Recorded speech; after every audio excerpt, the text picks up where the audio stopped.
What's happening, fam? L.A.R. movement still moving. This video is entitled, "You're Looking for a Reason to Disqualify Him."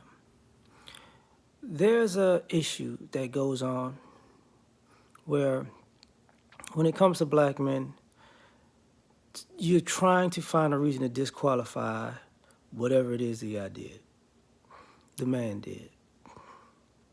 And this goes on time and time again, and it's so prevalent that the people doing it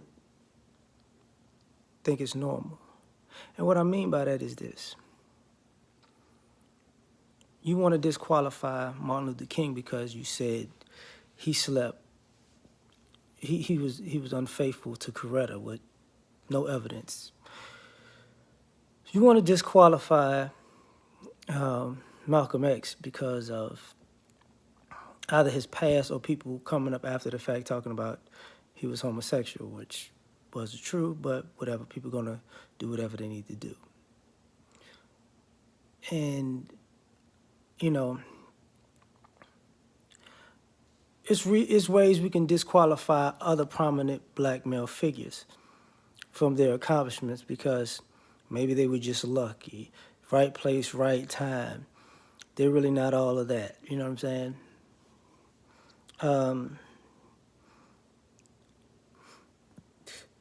Because of Me Too, you want to disqualify Bill Cosby. See, cancel culture has pretty much been with black men since for 50, 60 years. You know, as far as media goes, really, cancel culture started with Birth of a Nation, but this country has always been, in a sense, cancel culture with black men. But looking for a reason to disqualify whatever a brother does. Bring that up to say Ice Cube's contract with Black America. You've seen how people tried to cancel what he tried to do. The funny thing about 50 Cent, when he was clowning with man, if I'm gonna get 60%, 50% taxes, I'm voting for Trump. Now, everybody who's ever been on 50 Cent's Instagram page know most of the time he's joking. But now let me disqualify him and let me tell him what he need to do. Who's ever told him what he was gonna do? Seriously, for one. But the crazy part about it is you reach for a reason to disqualify a brother. You know, when these guys have good talking points and things to say that make sense, you disqualify what they say and then turn right back around in due time and start agreeing with their talking points after you've thrown them under the bus. You know, it's kind of weird when I was talking about the lady from Alicia Garza. You disqualify your father's impact on your life because he told you to get him some coffee. That's weird. That's just absolutely asinine. You know, when they were talking about the NBA, feeling like, you know, they should make just as much money. I mean, the WNBA should make just as much money as the NBA, but the WNBA loses money every year. And I'm sitting there like, if it was an industry that didn't have predominantly black men in it, nobody would think that statement made sense whatsoever. Seriously. Like nobody. Nobody would say, I don't know, excuse me, that you got this one big company and you got this other company that is a female version of it, and the female version of it makes, you know, an enormous amount of money, but the male version needs to be that the female version is subsidizing, they need to make the exact same amount of money. That'll be, you know, asinine, you know. But like when it comes to like I don't know, hair care, right? You're like, huh?